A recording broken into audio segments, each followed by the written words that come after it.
Assalamualaikum warahmatullahi wabarakatuh.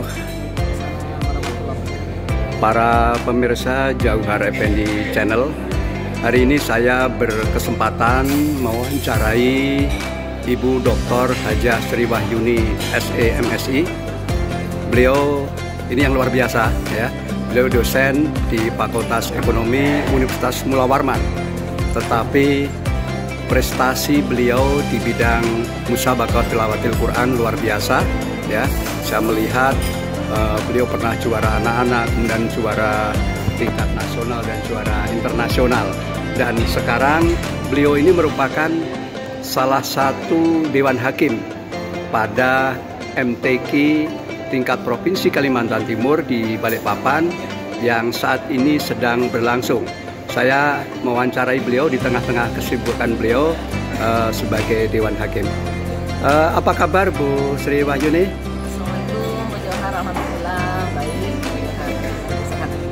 Baik, alhamdulillah. Mungkin bisa agak keras sedikit ya. Iya. Ibu bisa cerita sedikit Bu, kenapa tertarik menekuni bidang musabaqah tilawatil Quran mulai dari masa kanak-kanak dan seterusnya? Silakan Bu. Ya, baik Bu Johar. Memang kalau ketertarikan terhadap musabaqah tilawatil Quran itu faktor utamanya adalah lingkungan keluarga dulu Pak Johar. Jadi, karena orang tua saya konfrontar, jadi setiap harinya itu mengaji. Setiap harinya beliau juga waktu itu masih ikut musabaqah, mungkin terpengaruh lah keseharian saya memperhatikan dan mengikuti kegiatan orang tua, sehingga ada keinginan juga mengikuti pada waktu itu. Dan alhamdulillah terlihat bakatnya, jadi langsung diasah oleh orang tua. Nah itu pada awalnya. Kemudian kalau dulu dengan sekarang beda juga Pak ya. Anak-anak dulu kan kurang ada mainan yang lain gitu, tidak ada TV, mungkin HP. Nah itu jadi alhamdulillah terdukung oleh itu sih Pak. Jadi awalnya begitu. Oke, Bapak Ibu Qori'ah pada tingkat apa itu Bu? Kalau abah dengan mama saya itu hanya sampai, kalau mama sampai provinsi, kalau abah itu paling hanya tingkat kota ya, tingkat kabupaten kalau dulu lah. Luar biasa. Jadi ternyata lingkungan itu sangat membentuk betul, Bu ya. Betul. Oke, baik Ibu bisa cerita kapan mulai belajar menjadi qori gitu. Yeah. Nah, setiap harinya tadi mengaji, ikut sama orang tua, terlihat bakat, dan ketika ada musabaqah diikutkan gitu aja awalnya. Dan ternyata juara terus gitu sampai ke nasional. Itu awalnya tahun berapa itu Bu? Kalau ikut MTQ awal 92. Tahun 92. Juara MTQ nasional untuk golongan anak-anak saya itu 94 di Riau pada 94. waktu itu. Jadi usia saya 10 tahun. Ibu lahir tahun 82. 11 tahun. Berarti 12 tahun ya. 12 tahun. Ya, tentu Ibu sudah malang melintang ya, pernah mengikuti juga di kejuaraan MTQ tingkat remaja, kemudian tingkat dewasa. Bisa diceritakan Bu? Ya, nah karena sudah juara anak-anak 94, jadi otomatis kita bisa ikut lagi musabaqah tilawatil Quran itu pindah cabang.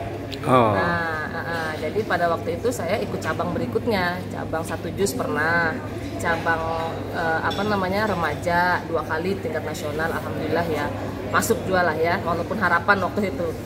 Kemudian lagi sudah juara di remaja, sudah 2 kali juara remaja, otomatis ibaratnya sudah juara 100 meter tuh pindah lah, kalau di MTQ itu pindah ke maraton begitu. Nah sama di MTQ pindah ke golongan dewasa. Alhamdulillah 2 kali ikut golongan dewasa, juara 1 tingkat nasional di Jakarta. 2 kali 2007. Ya? Masya Allah.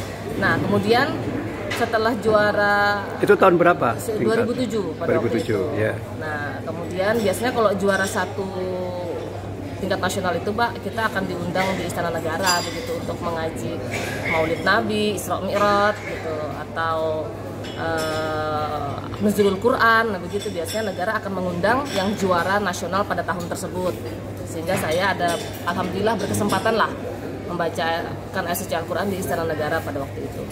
Kemudian biasanya juga negara-negara tetangga yang punya acara itu dia akan mengundang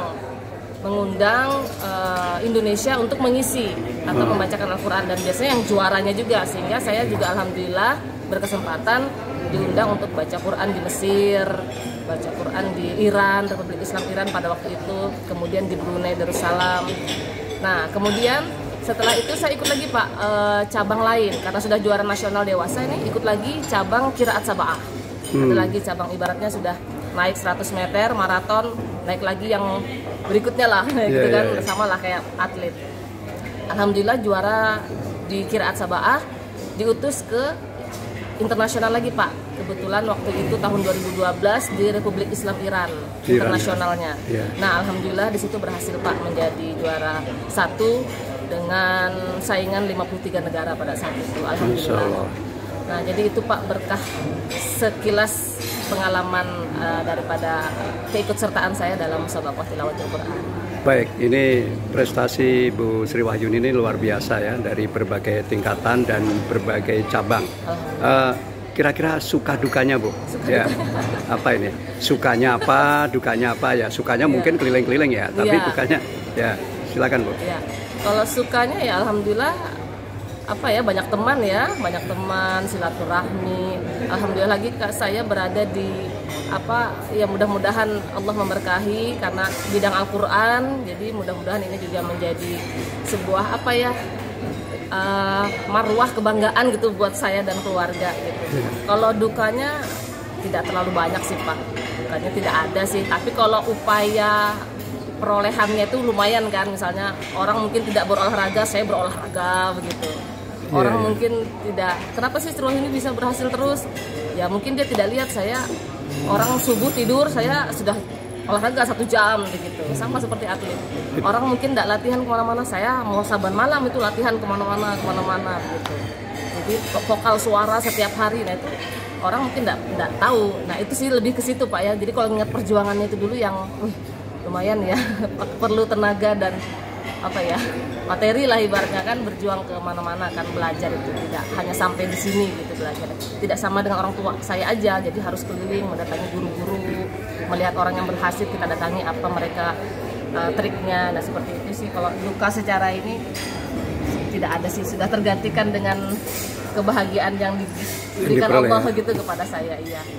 Oke Bu, ngomong-ngomong, kira-kira ada nggak sih pantangan supaya suara tetap baik, nggak boleh makan berminyak dan sebagainya? Kira-kira gimana Bu? Itu termasuk ibaratnya ya usaha lah ya. Makanya tadi saya bilang kalau orang lain itu makan segala, saya tuh nggak makan Pak. Es saya nggak makan, kacang saya nggak makan, pisang aja saya nggak makan Pak Johar. Iya. Makanya, tapi sudah sekarang sudah jadi Dewan Hakim, sekarang mau makan segala sudah. Artinya dulu gitu, itu olahraga, makan dijaga, lombok, sambal-sambal, kerupuk aja tidak dimakan. Kalau orang kan nggak perhatikan itu, makan aja segala. Nah itu, kalau ingat itu sih yang ya Allah, kue-kue manis-manis itu nggak bisa Pak. Jadi itu merupakan, kalau saya sih pantangan. Kalau saya, kalau yang lainnya oke semua. Iya, ini menarik sekali. Orang taunya juara-juara enak betul, padahal banyak sekali kedisiplinan yang harus diterapkan dalam kehidupan sehari-hari ya, termasuk makan, barangkali menjaga istirahat, olahraga dan seterusnya. Ini luar biasa. Oke, Ibu kan pernah juara ya, berbagai juara musabaqah. Nah, sekarang Ibu kan jadi Dewan Hakim. Nah, kira-kira gimana melihat apa animo masyarakat untuk belajar musabaqah dan lain sebagainya? Menurut pandangan Ibu? Kalau pandangan saya ya Pak ya, memang kalau di Kaltim minat itu kecil Pak. Kalau bisa dikatakan saya itu berjuangnya agak keras kalau di Kaltim ini terhadap keminatan pemuda atau generasi muda untuk menjadi qori-qori'ah, hafiz, hafizah, mufassir, mufassirah. Nah, keminatan orang itu rendah kecuali memang mereka lulusan pondok ya, atau tadi dibantu dengan lingkungan. Nah, tapi kalau apa ya, ngajak itu kita cukup sulit. Nah, kemudian kalau di Jawa atau Sumatera mungkin agak besar Pak keminatannya. Kalau Kaltim ini saya harus lebih ekstra memancing adik-adik, mempush ya, mendorong, memotivasi dia buat tertarik. Bukan hanya tertarik, sudah tertarik ikut, bukan hanya ikut, mengembangkan. Banyak orang cuma ikut mau MTQ aja Pak. Setelah MTQ tiduran lagi dia. Nah, tidak berkembang akhirnya. Ini berakibat dengan prestasi dia juga, berakibat akhirnya begitu-gitu aja prestasinya. Tadi itu makanannya nggak dijaga, olahraganya nggak mau, latihannya malas. Nah, jadi saya lebih cenderung sekarang itu memotivasi anak yang sudah berbakat untuk latihan, meningkatkan kualitas biar dia bisa berhasilnya itu paling tidak lebih dari saya lah, adik-adik ini. Nah, jadi kalau tanya potensinya kuat di sini, tapi minat yang mungkin masih minim. Saya pikir masih ini minim, ya? Peran kita semua lah Pak ya untuk mendorong atau meningkatkan motivasi generasi kita ini buat tertarik untuk ikut musabaqah tilawatil Quran. Jadi kira-kira menurut Ibu apa yang harus Ibu lakukan ya untuk meningkatkan minat, motivasi, daya tarik masyarakat untuk menekuni MTQ ini? Kira-kira gimana? Kebetulan karena saya ini didudukkan di Lembaga Pengembangan Tilawatil Quran LPTQ Provinsi Kalimantan Timur, di mana di situ ada divisi pengembangan, penelitian, ya, pendidikan daripada musabaqah tilawatil Quran. Jadi saya memiliki beban sendiri Pak, beban sendiri untuk Kaltim ini punya aset, punya generasi yang paling tidak meneruskan kemampuan saya menjadi qori'ah, hafizah, muratil-muratilah, mufasir-mufasirah. Karena Kaltim banyak Pak yang juara-juara internasional, juara nasional yang qori, tafsir maupun taktisnya banyak. Nah, saya sejauh ini alhamdulillah LPTQ menempatkan saya di divisi pengembangan. Kemudian masyarakat juga banyak memanggil saya atau menggunakan saya melatih ke daerah-daerah. Jadi saya benar-benar serius Pak menekuni itu, melatih adik-adik, mengajak adik-adik, meningkatkan motivasinya, dan saya memang sudah mewakafkan diri saya Pak buat Al-Quran. Saya sampai nyawa di ujung badan saya akan terus melatih ke daerah-daerah, mengajak adik-adik di daerah buat termotivasi mengikuti musabaqah tilawatil Quran. Iya, para pemirsa, luar biasa ya, beliau istiqomah dalam menekuni profesi, padahal kesibukan beliau juga luar biasa. Baik, kira-kira dari institusi Ibu kan bekerja di Fakultas Ekonomi Universitas Mula Warman sebagai staf pengajar. Kira-kira ada masalah nggak mengenai perizinan dan lain sebagainya gitu? Alhamdulillah tidak ada Pak. Jadi pimpinan mendukung ya, mengizinkan apapun aktivitas saya di luar. Paling tidak yang penting itu adalah memang tidak meninggalkan kewajiban saya di fakultas ya. Kewajiban kita kan mengajar, jangan sampai ketinggalan, mendidik juga anak bangsa. Di Fakultas Ekonomi saya mengajar ekonomi syariah Pak Johar. Jadi S2 saya ekonomi syariah, S3 saya juga konsentrasinya ke manajemen syariah. Kemudian teman-teman juga semua support dengan kegiatan saya, alhamdulillah. Kalau bisa malah berkolaborasi dengan Fakultas Ekonomi dan Universitas Mula Warman yang kaitannya mungkin di bidang musabaqah tilawatil Quran, MTQ mahasiswa ya. Mendidik mahasiswa-mahasiswa yang juga punya banyak bakat Pak ya di bidang musabaqah tilawatil Quran. Jadi alhamdulillah sejauh ini terdukung dengan baik Pak. Baik, kira-kira apa harapan Ibu ya, tahun 2024 kita akan menjadi tuan rumah MTQ tingkat nasional ya, setelah berapa ya, sekitar 48 tahun ya yang lalu ya, karena dulu tahun 76 jadi tuan rumah. Kira-kira harapan Ibu apa provinsi di kancah nasional nih? Ya. Saya berharap karena ini sekarang adalah bulan Mei 2023, saya berharap ada waktu 1 tahun untuk mempersiapkan ya, kita siapkan prestasi qori'ah kita, tafsir, mufasir, hafiz, dan bidang-bidang yang lain. Saya berharap kita juga sukses dalam penyelenggaraan, menyambut tamu, kemudian sukses dalam venue-venue dan bidang-bidang musabaqah yang ada nanti. Tapi yang terpenting adalah mudah-mudahan syiar kita sampai, karena tujuan utama daripada musabaqah tilawatil Quran adalah mensyiarkan Al-Quran Pak Johar. Jadi mudah-mudahan itu sampai dulu, kemudian silaturahmi kita antar qori'ah atau orang-orang yang berjuang di Al-Quran ini bisa terlaksana dengan baik. Mudah-mudahan sukses prestasi, sukses penyelenggaraan, sukses semuanya. Amin. Baik Bu, kemudian ini yang terkait MTQ tingkat provinsi ini, kira-kira Ibu kan sudah berpengalaman untuk tuan rumah, pelayanan tuan rumah gimana nih Balikpapan?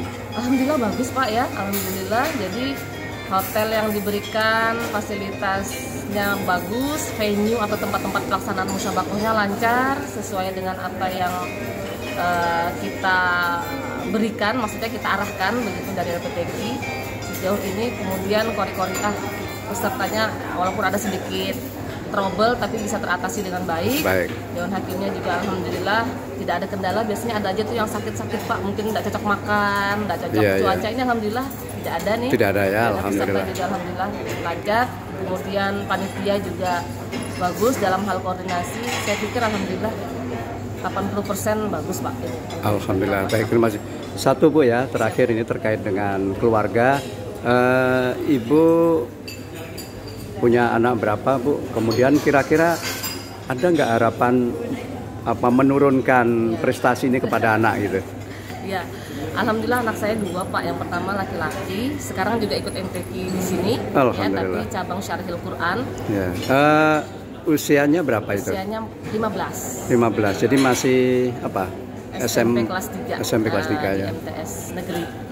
Itu yang melatih Ibu sendiri ya? Ya, kalau ngajinya saya, tapi untuk syarhilnya memang ada itu tim pelatih syarhil. Syarhil itu kan tim Pak dia. Ada penceramahnya, ada penterjemah, ada pengaji. Nah, anak saya di pengajinya ini, dia tim. Kemudian yang kecil itu masih kelas 1 Pak. Jadi belum ikut MTQ tapi sudah terlihat ada bakat, mudah-mudahan bisa meneruskan. Cewek apa cowok itu? Yang pertama cowok, yang kedua cewek. Mudah-mudahan bisa meneruskan saya. Tapi alhamdulillah lagi anak-anak mau gitu diarahkan ke musabaqah tilawatul Quran. Oke, baik, terima kasih Ibu. Satu lagi, apa harapan Ibu di masa yang akan datang terkait dengan ajang MTQ ini?